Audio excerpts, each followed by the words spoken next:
Buenas, ¿cómo están? Hoy, como verán, vamos a utilizar un poquito esta imagen que ahora los voy a poner en situación para que más o menos sepan lo que vamos a desarrollar brevemente, porque claramente esto es muy amplio. El concepto de la alegoría de las cavernas es muy amplio, pero bueno, a mí me interesó fundamentalmente tocar un tema hoy, que es el de la libertad. El de la libertad. La alegoría de las cavernas, bueno, está escrita hace muchísimo tiempo, 380 a.C., por el filósofo Platón. Y desde mi punto de vista, y creo que muchos que la conocen pueden decir lo mismo, está tan al día como el primer día que fue escrita. Habla sobre la realidad de nuestro conocimiento, que como venimos viendo, en algún punto está totalmente subjetivizado por el observador. La realidad de cada uno es una construcción que viene de la crianza, de los valores, de las vivencias, de las relaciones, de la sociabilización, de las creencias limitantes, del inconsciente colectivo, del inconsciente familiar. Bueno, una cantidad de elementos que conforman esa realidad que cada ser humano proyecta. Entonces, hace alusión por sobre todo a que cuando todos nacemos, ¿no? Si fuera simbólicamente hablando, ¿no?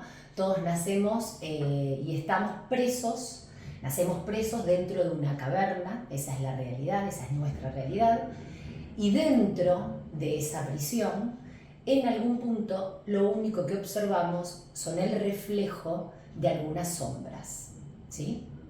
Entonces, yendo a la alegoría, propiamente dicha, Platón, en esta imagen muy bien explícita, lo que manifiesta es que un grupo de prisioneros, que se los pueden observar aquí, desde que nacen presos y encadenados detrás de este muro, y esa es la realidad que ellos tienen. Del otro lado del muro, estos monjes con estandartes y diferentes símbolos, diferentes imágenes, van recorriendo alrededor de esta fogata y obviamente que como lo van haciendo de manera circular, van proyectando estas imágenes, obviamente por la fuente de energía del fuego. Esta es la realidad que conocen. Estos prisioneros nunca conocieron otra realidad, por lo tanto no tienen forma de comparar, ¿sí? Un buen día, uno de estos prisioneros decide escapar. Se ve que algo le empieza por alguna razón a hacer ruido, se empieza a preguntar, se empieza a cuestionar.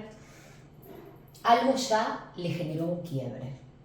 Entonces decide salir de todas estas cadenas, de todas estas amarras, se suelta y, como veremos acá, ¿no?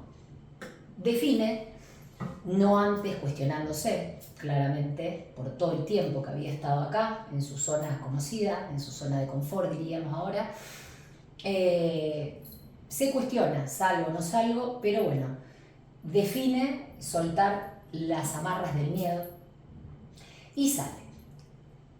Al tiempo, el prisionero que se escapó define volver, porque sentía la responsabilidad de sacarle la venda, de sacarle este miedo, de poder verdaderamente hablar de esta otra realidad que él había podido lograr ver. Entonces sentía como una responsabilidad de salvar al resto de los prisioneros.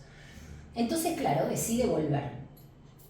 Pero se encontró con la situación de que cuando él regresa a la caverna y quiere empezar a comentar todo lo que había vivido y todo lo que había visto fuera de la caverna, en esta otra realidad, aparece cierta incomodidad en el resto de los prisioneros.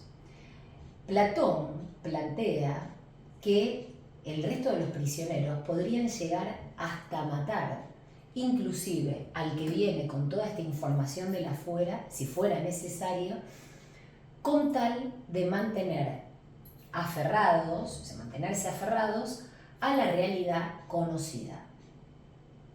Esta es una parte de la alegoría de las cavernas, como les dije antes, que a mí me interesa, digamos, utilizar para poder referenciar el tema de la libertad, ¿no?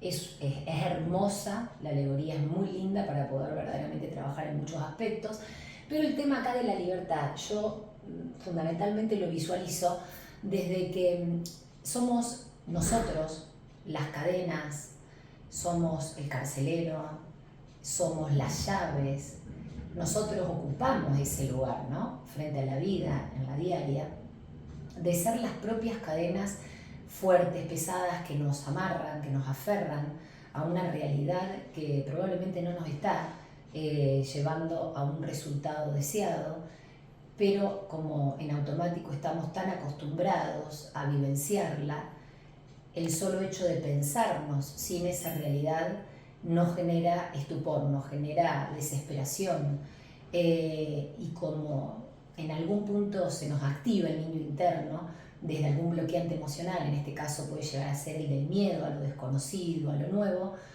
en un instante decidimos, si verdaderamente no tomamos conciencia de esto, quedarnos aferrados como los prisioneros a una realidad que claramente no deja de ser un aspecto de la realidad que es ínfimo, ¿sí? Yo creo que en uno de los primeros videos planteaba este tema de definición de la realidad, bueno, como una alucinación proyectada de nuestra mente subconsciente, ¿no? Es algo propio, es algo mío. Yo cambio mis creencias o mis pensamientos e inevitablemente voy a poder proyectar otra realidad. Pero para eso en algún punto tengo que ser lo suficientemente consciente y valiente para poder cortar estas cadenas que la mayoría de las veces son completamente simbólicas, pero tienen el peso de la realidad que nosotros verdaderamente le estamos adjudicando. En la película Matrix hay un momento en donde Morfeo le dice al elegido: tienes que entender que la mayoría de esta gente no está preparada para ser desenchufada. O sea que, simbólicamente hablando, fíjense, ¿no? Esta gente no está preparada para ser desenchufada, porque ser desenchufada, cortar las cadenas, como el que había salido quería que se despierten para que vivan lo mismo que él había o estaba viviendo, implicaría verdaderamente empezar a cuestionarse lo vivido hasta el momento, ¿no? Y bueno, y el miedo muchas veces nos aferra y no nos permite poder tomar conciencia de que si verdaderamente, digamos, entendemos, somos conscientes o hacemos consciente lo inconsciente, en algún punto, digamos, ahí hay una apertura en el camino que nos permitiría verdaderamente expandirnos y ser inclusive mucho más felices y mucho más conectados con una vida fuera de las cadenas. Creo que hay múltiples caminos para poder abordar esto. A mí en lo particular me hace mucho sentido una pregunta que estoy trabajando mucho en la actualidad y que tiene que ver con el hecho de las lealtades familiares. Y esto de poder preguntarnos, para poder entender un poco esto de la prisión y de las cadenas, ¿a quién le estoy siendo fiel o leal? Esto pregúntenselo. Escriban esta pregunta y ténganla en la mente para poder ver un poco en el transcurso de los días si viene algo de información, ¿no? Siempre desde el compromiso y responsabilidad adulta y emocional. ¿A quién le estoy siendo fiel o leal manteniendo una creencia que me está limitando para mi propia expansión, para mi propia libertad, para poder ser más feliz, para poder conectar mejor con todo, con la vida? ¿A quién le estoy siendo fiel? En general, no se olviden que las creencias, como habíamos hablado anteriormente, vienen de nuestro origen, se graban por lealtad familiar a quienes ocuparon estos lugares preponderantes, ¿no? Madre, padre, si hubo algún abuelo o algún tío muy presente a quien yo le di autoridad, también entra dentro de estas lealtades. Y muchas veces estas creencias nos sirven hasta un determinado punto, pero llega un momento en donde, de acuerdo a lo que yo necesito desde mi yo consciente, hay un choque de fuerzas, como también habíamos hablado, y ahí aparece la crisis, ¿no? En este choque de fuerzas. Entonces, hacer consciente lo inconsciente nos da la posibilidad de poder redireccionar toda esta energía que antes iba ubicada, ¿no? Desde la supervivencia y demás, hacia este otro, ¿no? Como ser, bueno, un padre o una madre, ¿no? Que tiene mucha fuerza, obviamente, en la crianza, obviamente, fundamentalmente en época inicial, en los primeros años. Pero resulta que, claro, como nunca actualizamos estas creencias, tenemos a lo mejor 30, 40, 50, 60 años y seguimos viviendo en el presente con creencias que se incorporaron por lealtad en los primeros años de vida. Entonces, fíjense si no va a haber un desfasaje entre las creencias y su incorporación, y si yo nunca las actualicé, el tener ahora 40, 50, 60 años y seguir con esas creencias.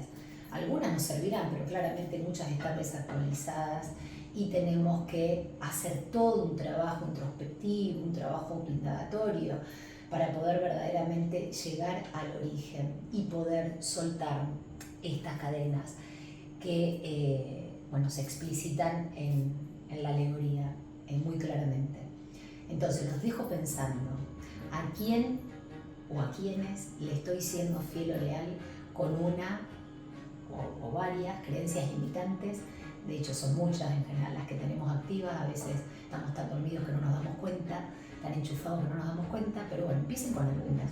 ¿A quién con esta creencia le estoy siendo fiel o leal? Y en el próximo video, vamos a desarrollar un poquito más el concepto de lealtades familiares. Bueno, espero que tengan un buen día y nos vemos la próxima. Hasta luego.